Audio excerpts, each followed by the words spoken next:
Chapter 2 of The Game of Life and How to Play It. The Game of Life and How to Play It by Florence Scovel Shinn. Chapter 2, The Law of Prosperity. Yea, the Almighty shall be thy defense, and thou shalt have plenty of silver. One of the greatest messages given to the race through the scriptures is that God is man's supply, and that man can release through his spoken word all that belongs to him by divine right. He must, however, have perfect faith in his spoken word. Isaiah said, "My word shall not return unto me void, but shall accomplish that whereunto it is sent." We know now that words and thoughts are a tremendous vibratory force, ever molding man's body and affairs. A woman came to me in great distress and said she was to be sued on the 15th of the month for $3,000. She knew no way of getting the money and was in despair. I told her that God was her supply and that there is a supply for every demand. So I spoke the word. I gave thanks that the woman would receive $3,000 at the right time in the right way. I told her she must have perfect faith and act her perfect faith. The 15th came, but no money had materialized. She called me on the phone and asked what she was to do. I replied, "It is Saturday, so they won't sue you today.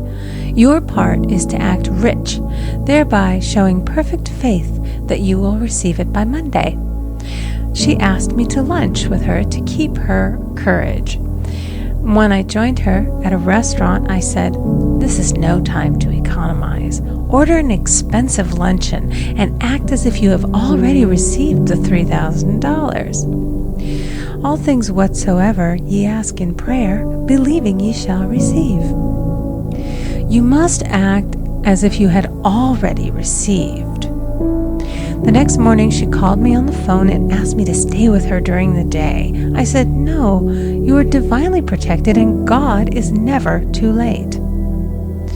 In the evening she phoned again, greatly excited, and said, "My dear, a miracle has happened.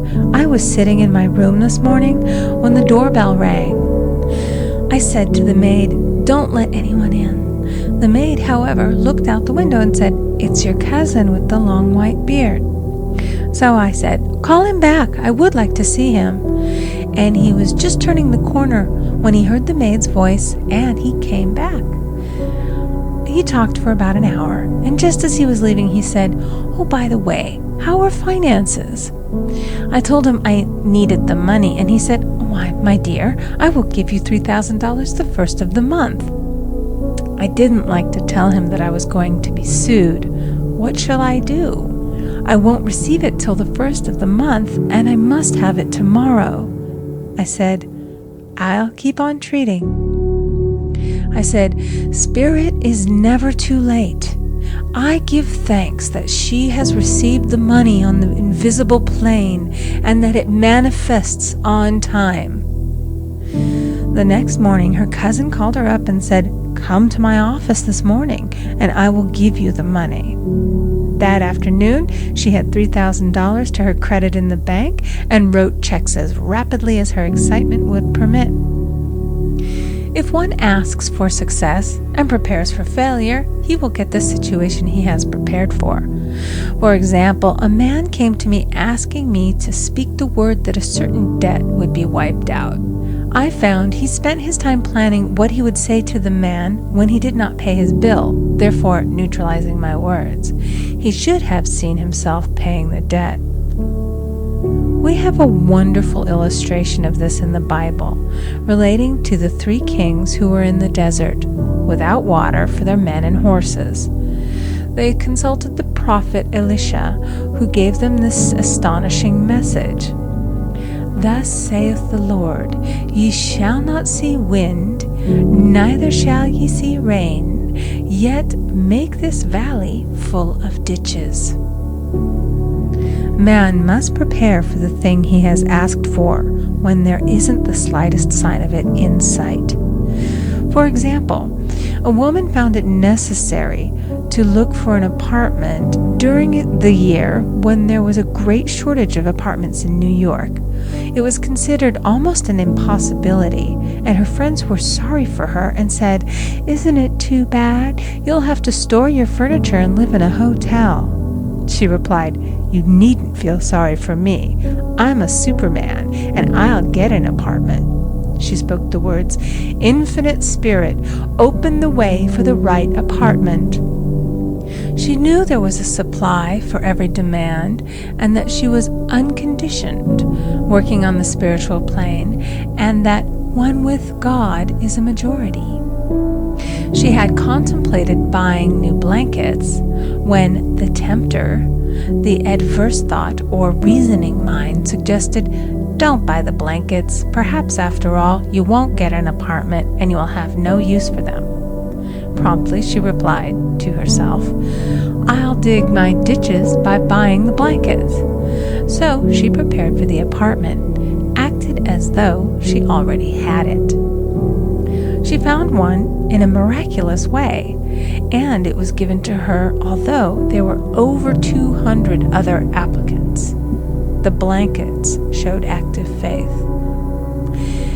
It is needless to say that the ditches dug by the 3 kings in the desert were filled to overflowing. Read 2 Kings. Getting into the spiritual swing of things is no easy matter for the average person. The adverse thoughts of doubt and fear surge from the subconscious. They are the army of the aliens, which must be put to flight. This explains why it is so often darkest before the dawn. A big demonstration is usually preceded by tormenting thoughts. Having made a statement of high spiritual truth, one challenges the old beliefs in the subconscious, and error is exposed to be put out. This is the time when one must make his affirmations of truth repeatedly, and rejoice and give thanks that he has already received. "Before ye call, I shall answer." This means that every good and perfect gift is already man's, awaiting his recognition. Man can only receive what he sees himself receiving. The children of Israel were told that they could have all the land they could see. This is true of every man.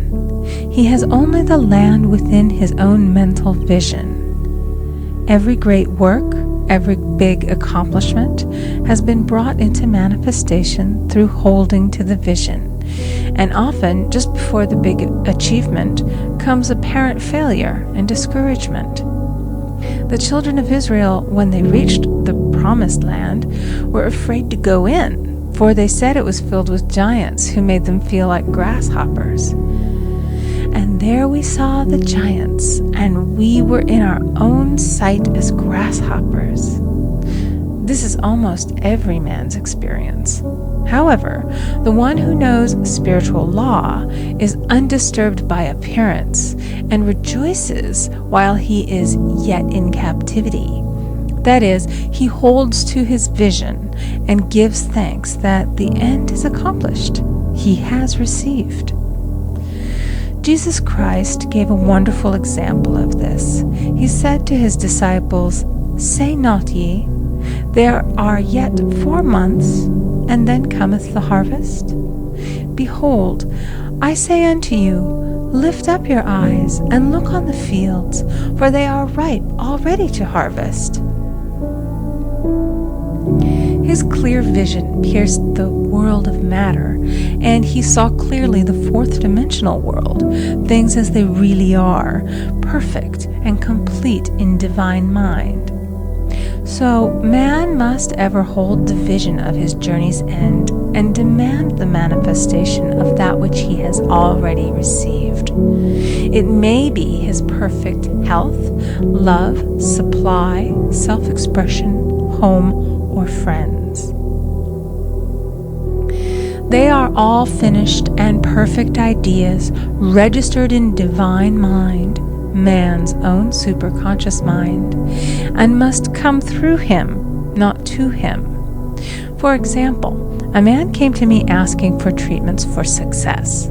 It was his imperative that he raise, within a certain time, $50,000 for his business. The time limit was almost up when he came to see me in despair. No one wanted to invest in his enterprise, and the bank had flatly refused a loan. I replied, "I suppose you lost your temper while at the bank, therefore your power. You can control any situation if you first control yourself. Go back to the bank," I added, "and I will treat." My treatment was, "You are identified in love with the spirit of everyone connected with the bank. Let the divine idea come out of this situation." He replied, "Woman, you are talking about an impossibility. Tomorrow is Saturday. The bank closes at 12, and my train won't get me there until 10, and the time limit is up tomorrow, and anyway they won't do it. It's too late." I replied, "God doesn't need any time and is never too late. With Him, all things are possible." I added, "I don't know anything about business, but I know all about God." He replied, "It all sounds fine when I sit here listening to you, but when I go out, it's terrible." He lived in a distant city, and I did not hear from him for a week. Then came a letter. It read, "You were right. I raised the money, and I will never again doubt the truth of all that you have told me." I saw him a few weeks later, and I said, "What happened? You evidently had plenty of time after all." He replied, "My train was late, and I got there just 15 minutes to 12. I walked into the bank quietly, and I said, 'I have come for the loan.' And they gave it to me without a question." It was the last 15 minutes of the time allotted to him, and Infinite Spirit was not too late. In this instance, the man could never have demonstrated alone. He needed someone to help him hold the vision. This is what one man can do for another.